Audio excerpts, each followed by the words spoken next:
Hi, you are watching SightsIn Plus and this is Irani Srivastava. Please do subscribe the channel for the HR news, for HR updates and conversation that offer CHROs. Today, we are going to discuss about the workplace culture and we are privileged to have Ms. Irani Srivastava. She is the Chief Human Resource Officer at Signify India, formerly known as Philips Lighting. Welcome, Irani. Thank you so much, Ramesh, and looking forward to the interaction. In the last couple of years, Irani, we have seen a seismic shift in workplace culture. However, this is more human-centric now. So, how do you see the change in workplace culture in the last 3 years? So I think, Ramesh, while COVID was quite unfortunate for us as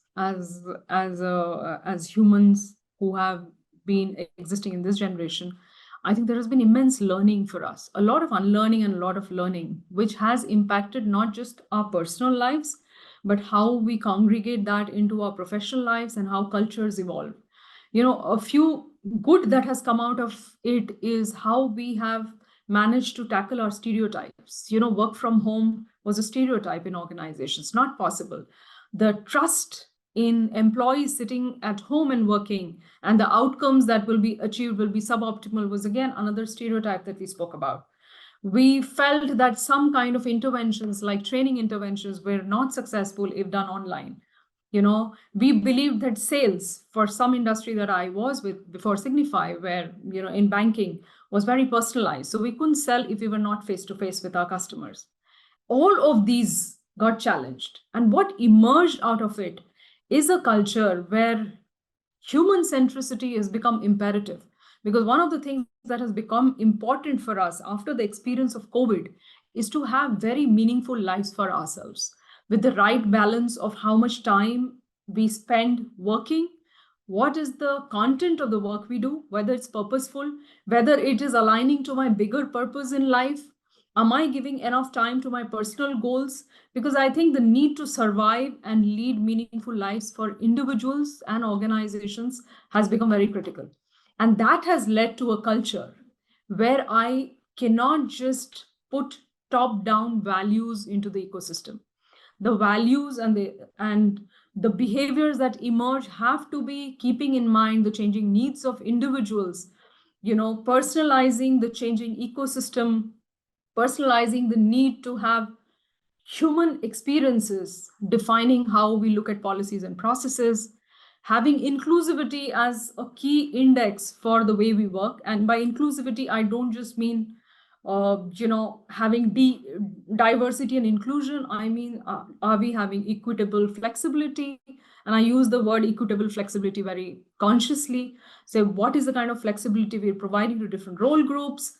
How are we bringing employee experience in the forefront of customer experience? And that to me is the biggest change that I think organizations have started to realize, that while customer experience is extremely imperative for us in the long term, it cannot survive without giving importance to employee experience, because employees are our closest customers who kind of live and breathe in the organization and make the organization successful or unsuccessful.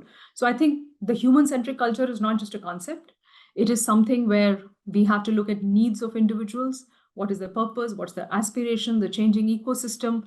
How can we bring in flexibility while keeping the overarching purpose of the organization intact and aligning it with the individuals who are helping us achieve the outcomes of that purpose?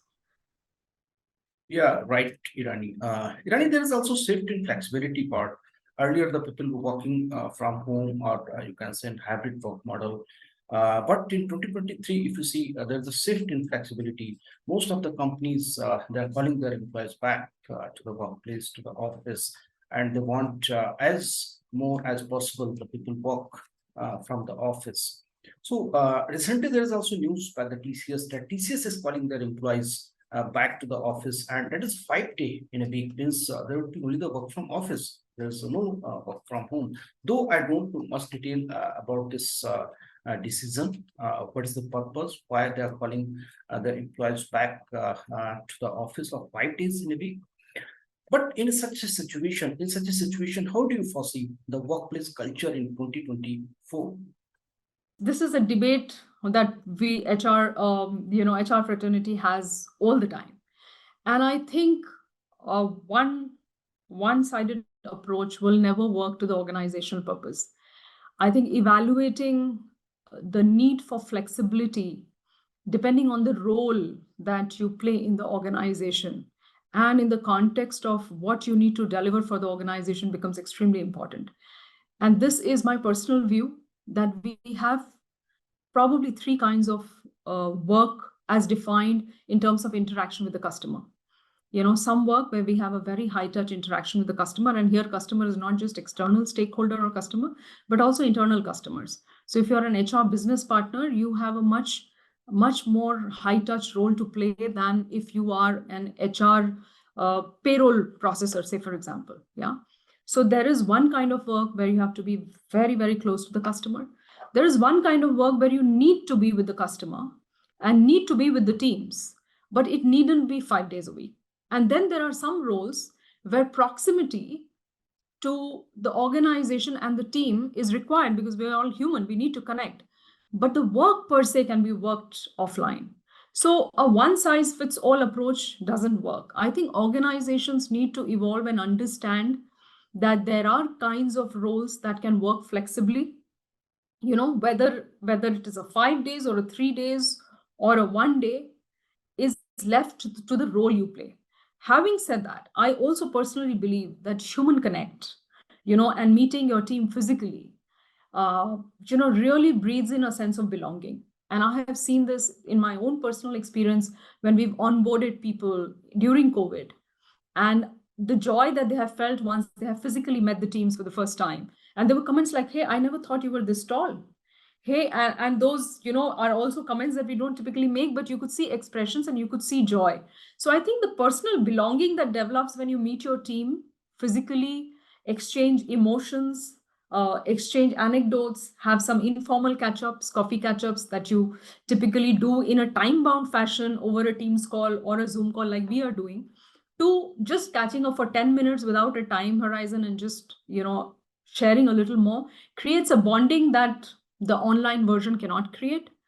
But then I think organizations should look at how we can optimize outcomes rather than having one rule fits all. So in Signify, like, let me tell you, what we've done is we typically want people, our default is for people to work from office, because we are an organization that's highly into innovation, R&D. We're highly, customizing for our customers. So interaction with customers is very high, even for our R&D teams, prototyping, we follow design thinking methodology.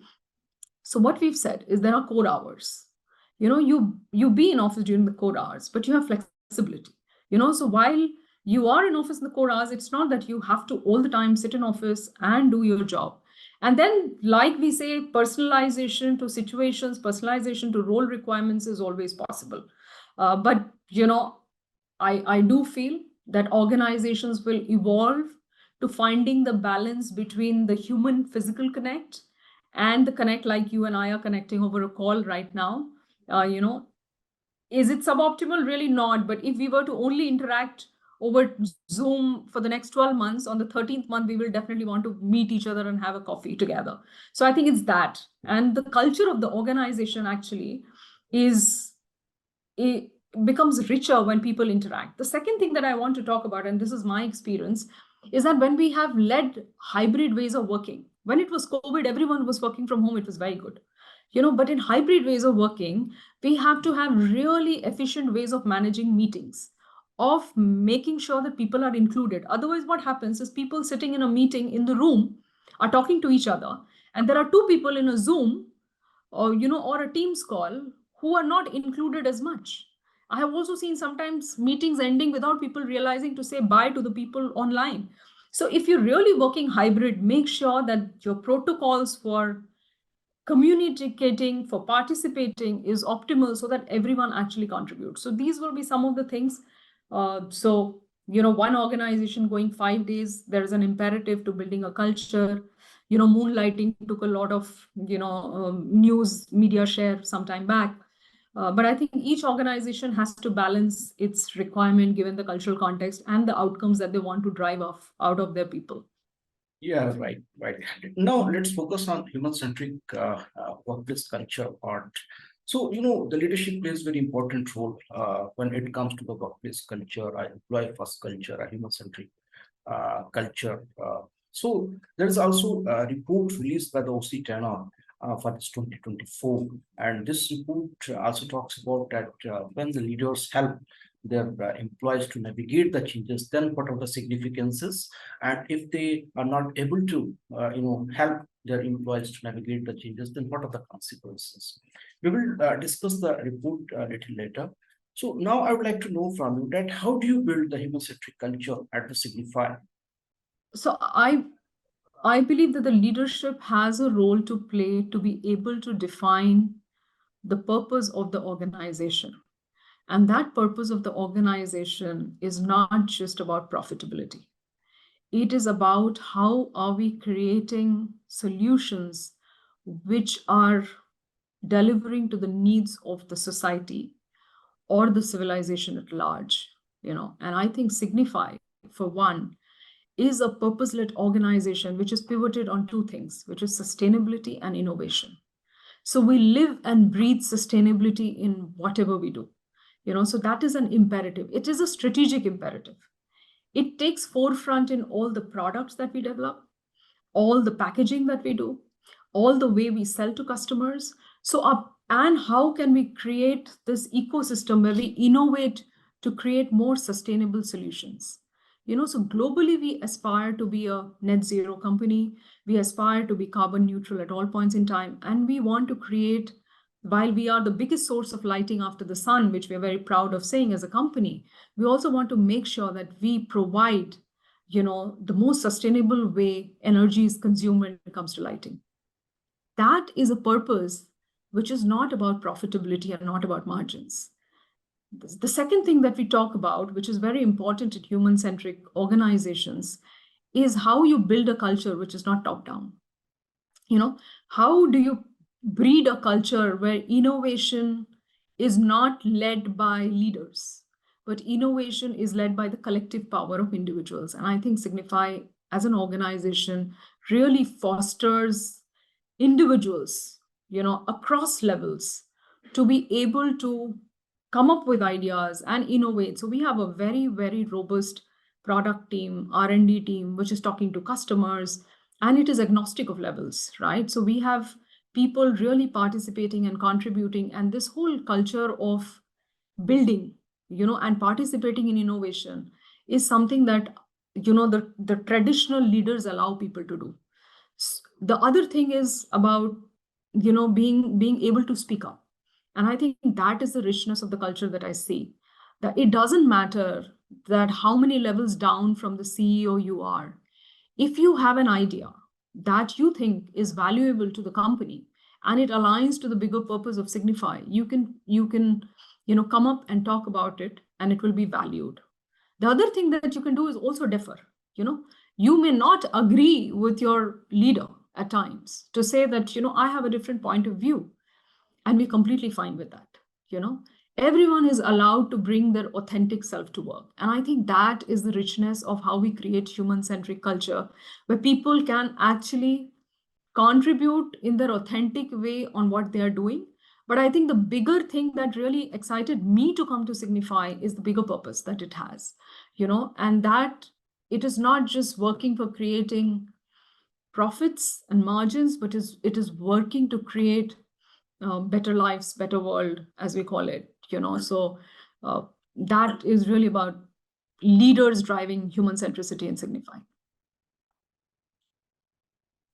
Yeah, I think very beautifully you have explained about the human-centric culture and what is the role of leadership in building the human-centric culture.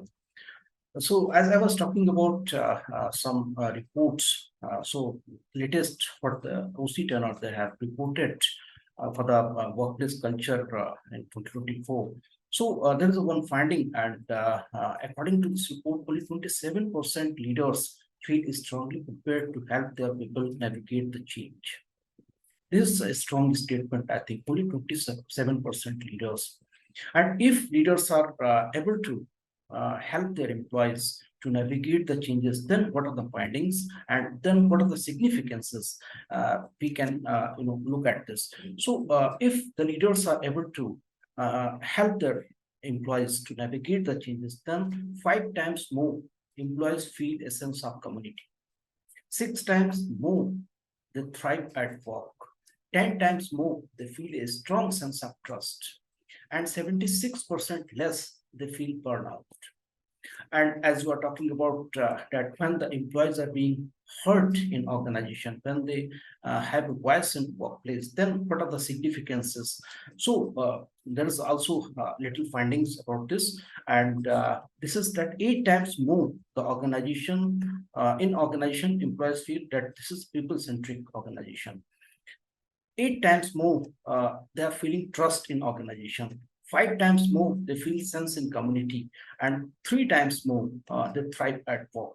So these are the some findings of this report, which I thought let me share. So let's focus now on another part of the human-centric culture. So that is the employee experience, and that is very important part of the human-centric culture. And this is also the focus area of all the HR leaders as of now. So that may be for any organization, that may be IT, non-IT, manufacturing, service, any organization. So employee experience, that is very important for every HR leader and every leader of the business. So how do you build the better employee experience at Signify or in general? First, I'll get to general and then I'll get to Signify. Employee experience and is about creating experiences for me which cater to the moments that matter for me. And I very strongly feel about it. Gone are the days where you will have a standard policy which applies to everyone. Yeah. You need to cater to one, how does the organization react to this moment in my life, which is very, very important for me. These are life events, right? Going through a phase of maternity is a life event for a woman. Losing a parent is a life event for an individual. Going through a sickness, and sometimes talking about mental health and not physical health, which is so prominent, is something that how the organization responds to it is very, very important. And that makes you thrive in an organization to say, yeah, this is the experience I received. So you can give the best overarching policy framework to an organization. But if that policy does not help me in that moment, which according to me was extremely critical for myself, then it doesn't matter. And I'll give you a personal example. This was about 20 years back when I was having my child and I was still in a probation in a very reputed bank. And, I was told to go on a 9-month leave. So my gynae told me that you cannot go to work. I was still on probation. I was a young girl. I very sheepishly wrote a mail to my supervisor saying, hello, XYZ, I'm sorry, I'm in probation, but I have to tell you that I cannot because of this, and I'm ready to resign. Because I knew that I was holding a critical position and it was important for me to not jeopardize the organization through this. 20 years back, at that moment in time, the supervisor and the head HR came back to me in less than 2 hours saying, Irani, no questions asked. Please proceed on leave. You don't need to resign. We will support you through this period, no matter what. And 2 of my colleagues actually, at that point in time, I'm talking of 2003, there was nothing called stretch assignments. 2 of my colleagues stepped up to do my role as a stretch to their role and did not let the organization hire my backup. Now, there was no policy that defined that a woman could get this, during probation. The organization had many policies, but what I remember after 20 years is that one response to a life event in my life. And I think that is what human-centric approach is. And we at Signify believe that flexibility is not about allowing everyone to work from home or allowing people to do things. We have an overarching guideline. We have this guideline in our diversity and equity and inclusion practice that is a strategic priority for us, to say that we will build an organization which is inclusive in the truest sense. And inclusion for us means that it may be hyper personalized to a particular situation for a particular event. So there are guidelines. We are a global organization, so we need to have guidelines, but we have the flexibility to be able to take a call depending on that moment for an employee in the organization. And to me, that's employee experience. The second thing that I think we value individually, I as well as everyone values, and I've seen people around me, and the workforce dynamics is changing, is how are we creating a skill-based learning organization? It is not about going for a training course once a month or anything like that. It is about continuous learning. How are we providing a learning opportunity to our people, and that and how are we kind of satiating the needs of individuals to learn more? And it needn't always be about the role that they are doing, to learn more about what's happening, in the industry, what's happening in workplace, how is workforce of the future developing? And we do that beautifully through our learning platform. And we kind of nudge people to continuously learn. And we have global KPIs that we very, very stringent about, not so that we have a tick mark on people learning, but so that we're continuously preparing our people to be able to cater to the changing needs, and that making them aware not just about what's happening within Signify, but also how the ecosystem is changing outside. So I think one, personalizing situations, and two, creating an organization where employee experience is not just about policies, processes, but also how are we creating, learning opportunities, and how are we helping individuals gain the knowledge, to be able to grow, not just in traditional growth paths, but also in very lateral and very diverse growth paths. I think very beautiful example you have shared of yourself as we are talking about the human-centric culture that signifies the culture of the organization. If you look at the reports, so there are also certain findings, and these findings vary from 59% to 35%. So most of the employees, they feel that they had no option when they have accepted the job. So I think we have been very fortunate that organization has accepted your request and supported you that time. Leaders have supported you that time. If you look at other points of the report, so employees need a freedom for the personal events on leaves, you can say. So this is also one of the concerns. Organizations support them in learning new skills at the work. This is also expectation of the employees, and learning new skills, that is a win-win situation for the organization and also for the employees. When they're working for any organization, they perform well, and otherwise that is the personal development, that is a personal growth of the employees.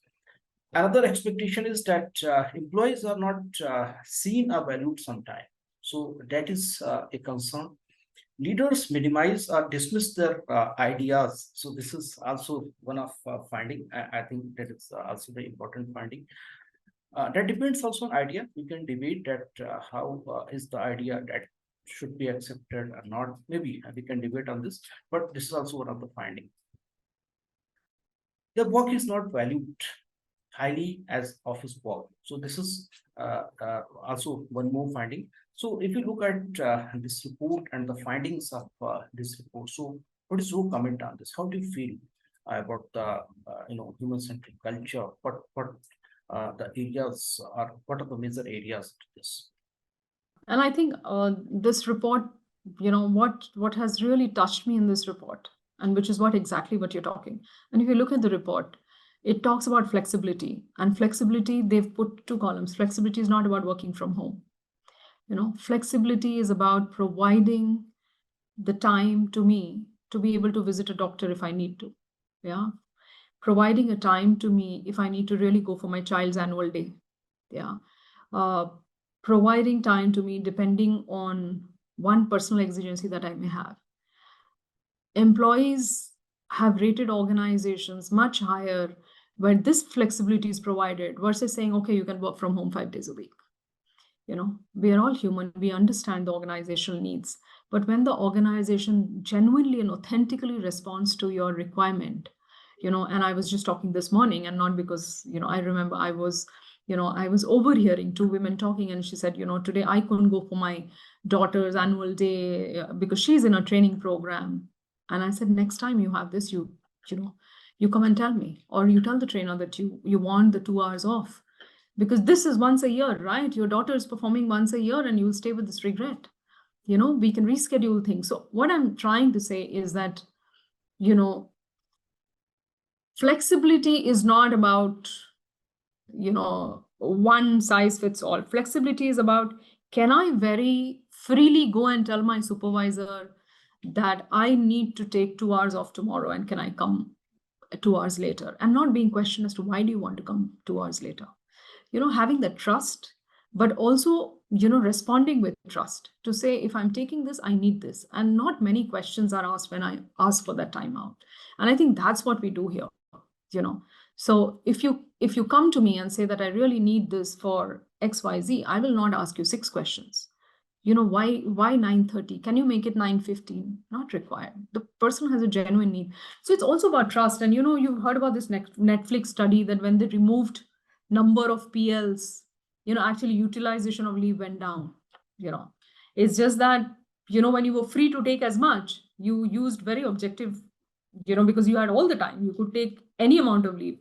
So employees started using judicious call on how much leave they needed to take. So it's human behavior. We are all working in an organization. So organization should be an extended part of our living. We spend 10 hours in an organization, or 12 sometimes.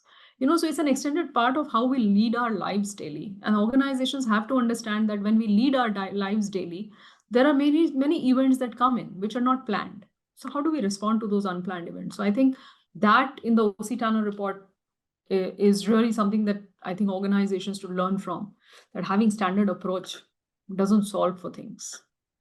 I think we have discussed about the flexibility part, and if you can dig a little deeper, and if you can define that, what is the equitable flexibility at the workplace? Yeah, so this is what I was talking about, which is equitable flexibility, which is, you know, like manufacturing. You know, we have a factory, okay? Now the workmen come and work in shifts, and they do what they have to do, right? Uh, if I were to, you know, say that, okay, we provide, and that is to my point, saying how do we equitably provide the flexibility to the individual based on the role that the person is doing and the contribution that the person wants to make without hampering the outcomes for the organization. So it's a very long sentence I've said, but what I mean to say is there are certain roles where flexibility is connotated differently than a role which is a back-end role where you really don't need to be there. But I think how we have tackled it, more or less, like I said, is to have core hours and then provide flexibility to people. Now, there are certain jobs where we can't do that, right? We cannot do that much in a factory. So there we have our statutory obligations, etc. So how do we create that flexibility? There is, you know, we find ways for people to take off for life events, you know. So we provide that flexibility, and we very consciously provide that flexibility. But we are very conscious of well-being in roles where, you know, the ability to take breaks, etc., is lesser. You know, so we're very conscious. And right now, what we are very conscious of is that it is not just we in Signify are very, very invested in early career talent. So we are big time invested in how we hire young people into the workforce. And to your point on how leaders react, every organization has this cultural dilemma where you have the leaders who typically spend 15, 20 years with the organization. Then there are these newcomers who want to come and give opinion. And the unlearning that the leader has to do, the reverse mentoring that we need to launch for these people to understand how to react to these youngsters, it's a challenge every day. You know, you hear some stereotypes like youngsters have early burnout. I mean, we also need to realize that the way they have grown up, the access to amount of information they have is very different from how we grew up. You know, and their conditioning and their ability to keep the attention span going is much lower. And we have to accept the changes in, you know, in the way demographics is changing and workforce dynamics is changing. And that flexibility that we provide to different workforce of different generations and how we react to their needs. And coming back to early career talent, mental health is a real issue there, you know. And we cannot be dismissive to say, what is mental health? Yeah, we never had burnout when we were young. I'm sure you didn't have burnout when you were young because you had a much more disciplined life. You had only probably a Doordarshan to go back to.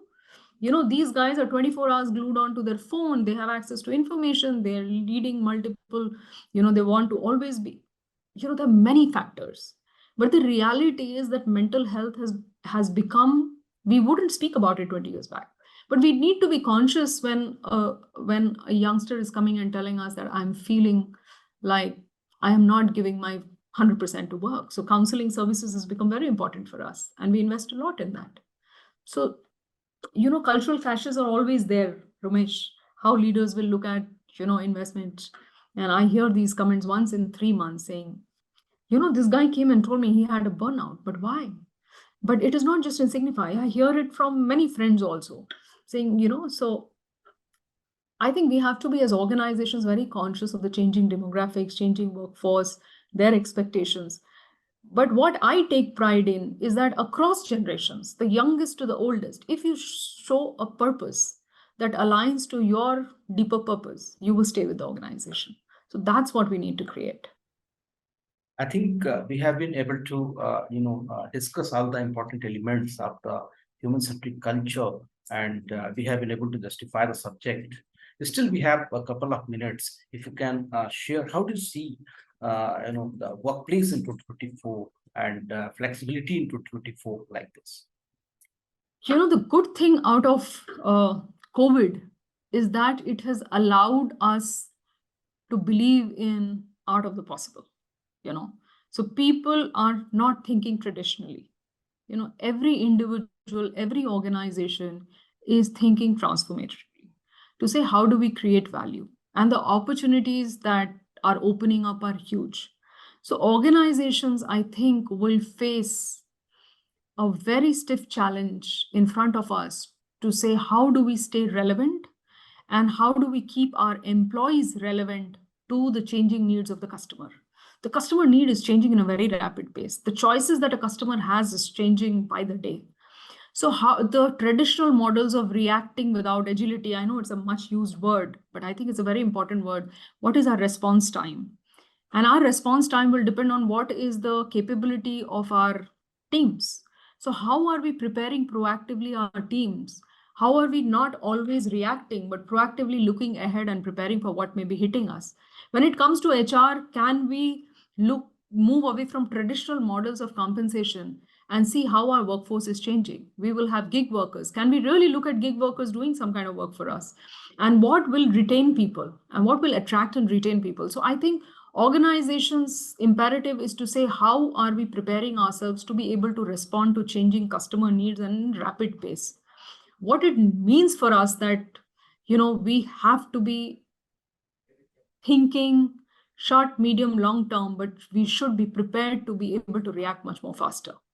People, processes, digital, always we have to be prepared that whenever we are doing anything, how quickly can we scale it? How quickly can we adapt it to the next need? So I think 2024 will be very interesting. Like you said, TCS has decided to come back the traditional model. We will see a lot more companies grappling with what is the best. There will be some organizations which will again go hybrid, some will go traditional.